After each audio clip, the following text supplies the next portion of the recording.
Itu bezanya antara politik berprinsip dengan politik berpolitik.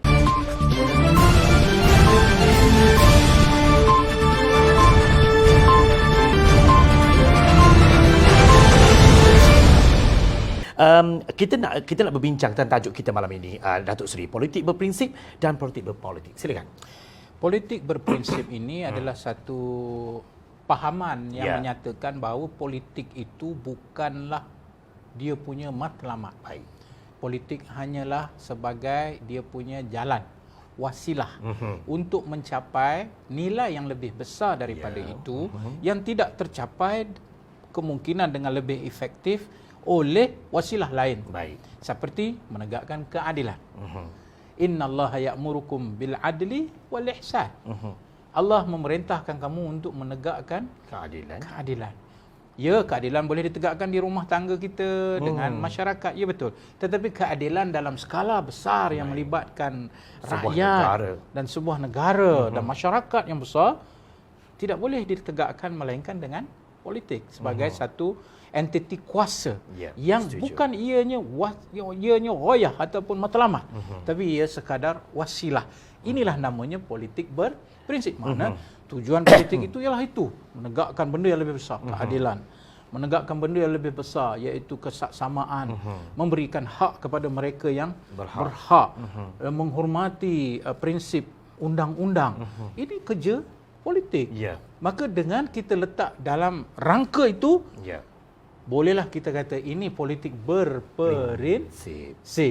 Adapun politik berpolitik itu seolah-olah menjadikan politik itulah segala-galanya tanpa melihat tujuan utama politik itu ialah benda yang lebih besar, iaitu menegakkan keadilan, mencari kebenaran dan juga memberikan hak kepada mereka yang berhak serta menghormati undang-undang dan prinsip-prinsip yang ada dan lebih besar daripada itu.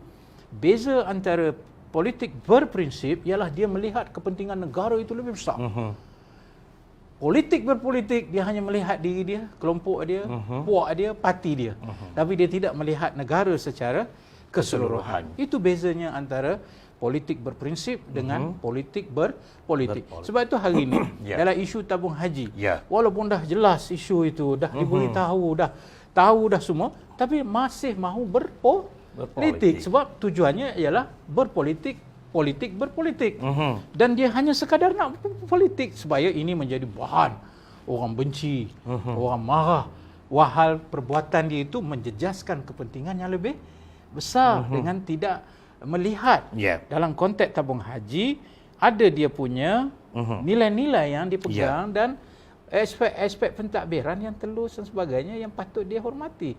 Jadi perkara-perkara inilah Zawazi saya menyatakan bahawa politik berprinsip ini memang sukar jalan dia.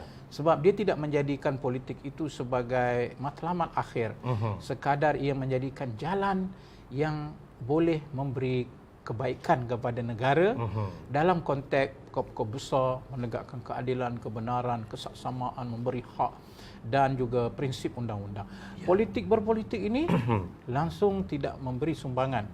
Hanya kepentingannya untuk mendapat kuasa, bukan kerana nak tegakkan apa yang saya sebut tadi.